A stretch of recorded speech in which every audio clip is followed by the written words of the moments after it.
We made a pantry staple gravy that I think you're going to love the gravy. And you can whip it up in seconds once you have your base. And what I've done is I have put that this is a beef gravy and the ingredients down here. So we will know how to make them in the future. So come and watch. If you've not ever made this and you want to learn how to do a chicken or a beef gravy, join me. I'm going to the kitchen now. Are you coming? Come on. Okay, we are prepared to make a pantry staple gravy. How do you do a pantry staple gravy? You have all the base done, and then you incorporate the butter and the liquid. Oh, so easy. So you don't, whoops, got flour all over me. You don't have to write this down because I'm going to put it in the description box. Here I have 3 cups of flour, 3/4 cup of beef bouillon, and I am using Knorr because I think it is a superior product. 2 tablespoons of garlic powder, 1 tablespoon of pepper, 1 teaspoon of onion powder, and 1 teaspoon of paprika. And then you just give this a huge mix. The base is done. Now, I'm going to keep this into a mason jar, and I keep it in my pantry so that whenever I want gravy, I'm going to show you the next step in a second, but I can put gravy together in a matter of minutes. Hold on 1 minute. I want to get this into our mason jar. Now, I think this is also something incredibly good for young cooks.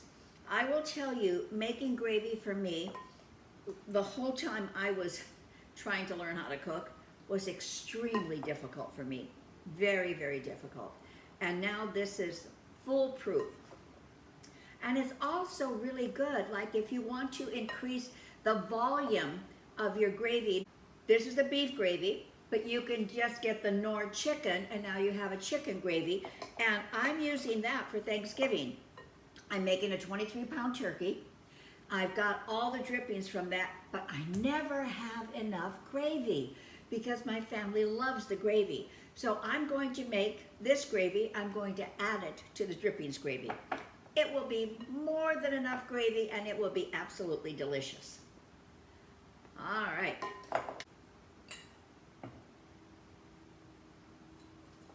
Now into my saucepan, I'm going to put in 2 tablespoons of butter.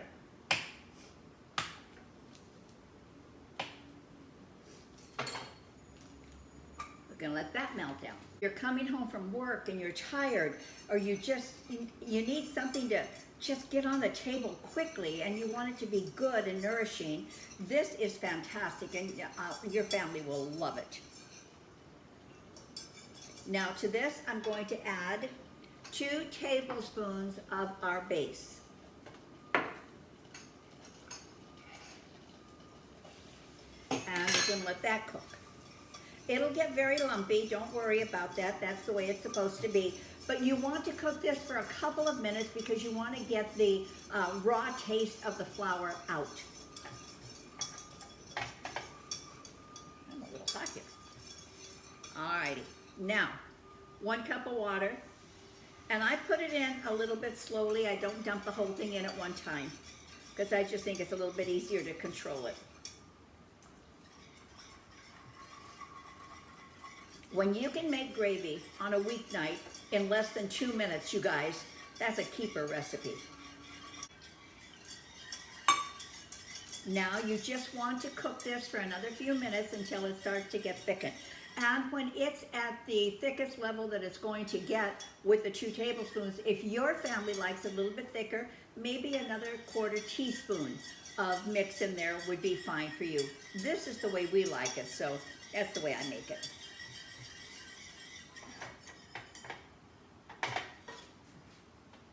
Well, works better if your heat is on.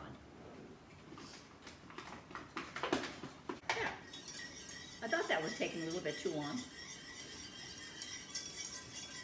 Now, I will tell you where I am going to use this. I'm going to use it, Thanksgiving is just a couple of days away. So I am going to use it for our Thanksgiving dinner. Now, I make a 23-pound turkey. I have a lot of drippings, but I never have enough gravy. My family loves the gravy. So I am going to make the chicken version of this, and I'm going to add it to my drippings. So it will be so incredibly delicious, and there will be plenty of volume that everybody can have as much as they want. I think I mentioned, but I'll mention again, I label this because I want this to be, I want to understand that this is my dry beef mix. And then I put down underneath here, I put down what I need to do to create it, the 2 tablespoons of butter and the 1 cup of water. This thickens up so nicely, you guys. Now for our family, this is the right consistency of the type of gravy that we like. Now I will tell you right up front, I will never compromise quality for ease of operation. I will not do that. So if this gravy base is not to what I would consider an absolute wonderful standard that I would feed it to my family, I'm not going to use it. But I've made this before, and I will tell you, it is amazing. And look at how thick it is. Oh, it's so good. Now I will take a taste for you.